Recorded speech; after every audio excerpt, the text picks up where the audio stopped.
오늘 오전 귀국했습니다. 귀국된 말이 없었습니다. 이명박 전 대통령이 발행 일정을 마치고 오늘 오전 귀국했습니다. 무슨 말을 덧붙였을지 관심이 참 컸었는데요. 조금 전 입국 모습부터 화면으로 만나보시죠. 아니야, 이게 차를 타고 가야 돼, 내가 지금. 아, 잠깐만. 아, 여보세요? 아니, 그냥 바꿔내면 어떡해. 나도 들어가야 돼.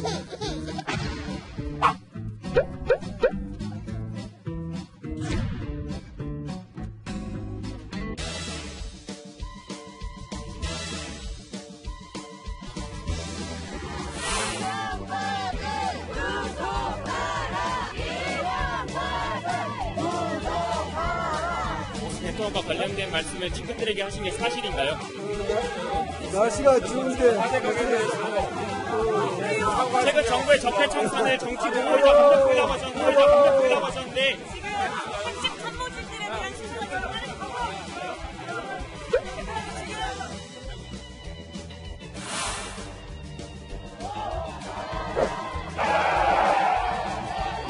아니, 그냥 바꿔내면 어떡해.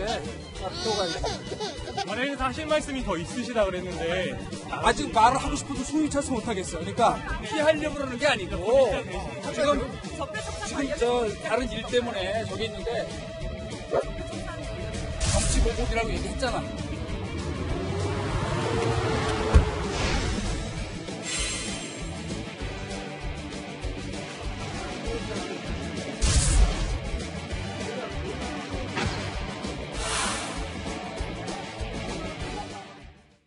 이명박 전 대통령 귀국된 오늘 아침에 저런 일이 있었었군요. 화면으로 만나봤습니다. 그 사이에 전문가 세 분 나오셨습니다. 어서 오십시오. 안녕하세요. 자, 이명박 전 대통령 얘기를 짚어보기 전에 먼저 방금 전에 들은 속보부터 살펴봐야 될 것 같습니다. 청와대 문건 유출 혐의로 기소됐던 정호성 전 비서관 오늘 1심 선고가 있었는데요. 법원이 징역 1년 6개월을 선고했습니다. 공무상 비밀 누설 혐의입니다. 법원은 대통령 지시를 거역하기 어려웠을 것이다 라는 말을 전하면서 피고인 자신의 사익 추구를 위한 것이 아니다 라는 말까지 했는데요. 형사처벌받은 전력이 없는 정도 감안해서 1년 6개월을 1심에서 선고를 했습니다. 이수희 변호사님. 예. 1년 6개월, 검찰은 2년 6개월을 구형했었단 말이죠.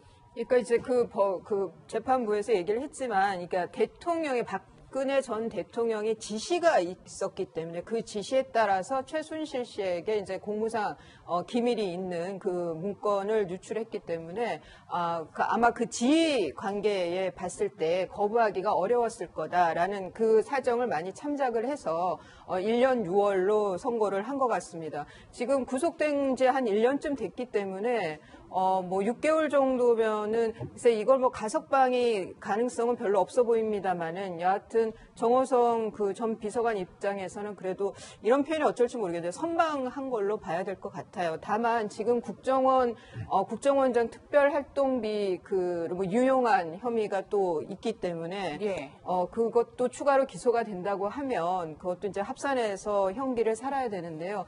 여하튼 이번 1심 재판에서는 정호성 전 비서관의 그 위치가 대통령의 지시를 받아야 되고 거부하기 어려웠을 거다라는 것에 큰 방점을 둔 것 같습니다. 예. 뿐만 아니라 이수희 변호사님 사실 지금 재판부에서는 공모관계를 인정을 한 셈인데 이렇다면 박 전 대통령의 그 공무상 비밀 누설 혐의 관련해서도 영향을 좀 미친다. 저희가 이렇게 보면 될까요? 그러니까 관련자들의 그 다른 재판의 결과가 이제 꼭 그대로 해야 되는 건 아니지만 그것이 크게 이제 기속이 되죠. 그래서 박 전 대통령께서 지금 이제 뭐 거의 재판이 이루어지지 않고 있는 상황인데 뭐 어떤 절차를 거칠지 모르겠습니다만은 1심에서 여하튼 공판 절차 종결을 하고 만일 선고를 강행한다고 하면 이런 관련자들의 그러니까 공범이죠. 그 공범들의 판결 결과가 크게 영향을 미칠 겁니다. 오늘 오전 귀국했습니다. 귀국된 말이 없었습니다. 이명박 전 대통령이 발행 일정을 마치고 오늘 오전 귀국했습니다. 무슨 말을 덧붙였을지 관심이 참 컸었는데요. 조금 전 입국 모습부터 화면으로 만나보시죠. 아니야, 이게 차를 타고 가야 돼, 내가 지금. 아, 잠깐만. 아, 여보세요? 아니, 그냥 바꿔내면 어떡해. 나도 들어가야 돼.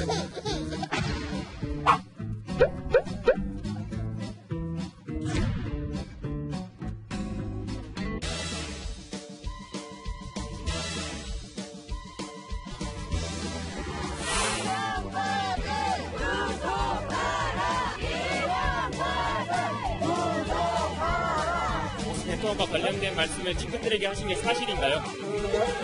날씨가 추운데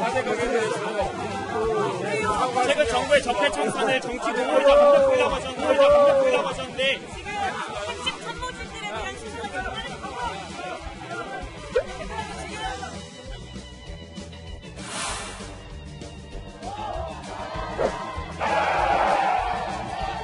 아니 그냥 바꿔내면 어떡해.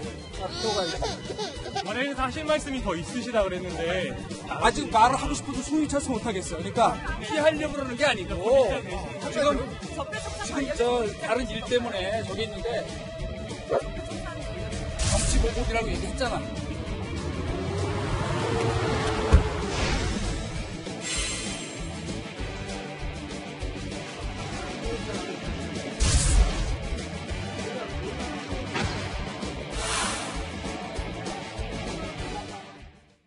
이명박 전 대통령 귀국된 오늘 아침에 저런 일이 있었었군요. 화면으로 만나봤습니다. 그 사이에 전문가 세 분 나오셨습니다. 어서 오십시오. 안녕하세요. 자, 이명박 전 대통령 얘기를 짚어보기 전에 먼저 방금 전에 들은 속보부터 살펴봐야 될 것 같습니다.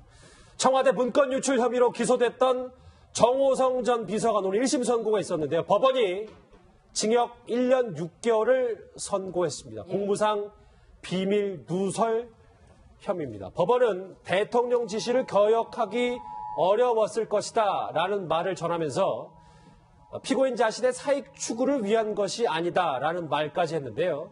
형사처벌받은 전력이 없는 정도 감안해서 1년 6개월을 1심에서 선고를 했습니다. 이수희 변호사님. 예. 1년 6개월, 검찰은 2년 6개월을 구형했었단 말이죠. 그러니까 이제 그 재판부에서 얘기를 했지만, 그러니까 대통령의 박근혜 전 대통령의 지시가 있었기 때문에 그 지시에 따라서 최순실 씨에게 이제 공무상 기밀이 있는 그 문건을 유출했기 때문에 아마 그 지휘 관계에 봤을 때 거부하기가 어려웠을 거다라는 그 사정을 많이 참작을 해서 1년 6월로 선고를 한 것 같습니다. 지금 구속된 지 한 1년쯤 됐기 때문에 뭐 6개월 정도면은 글쎄 이걸 뭐 가석방이 가능성은 별로 없어 보입니다만은 여하튼 정호성 그 전 비서관 입장에서는 그래도 이런 표현이 어쩔지 모르겠는데 선방한 걸로 봐야 될 것 같아요. 다만 지금 국정원장 특별활동비 뭐 유용한 혐의가 또 있기 때문에 예. 그것도 추가로 기소가 된다고 하면 그것도 이제 합산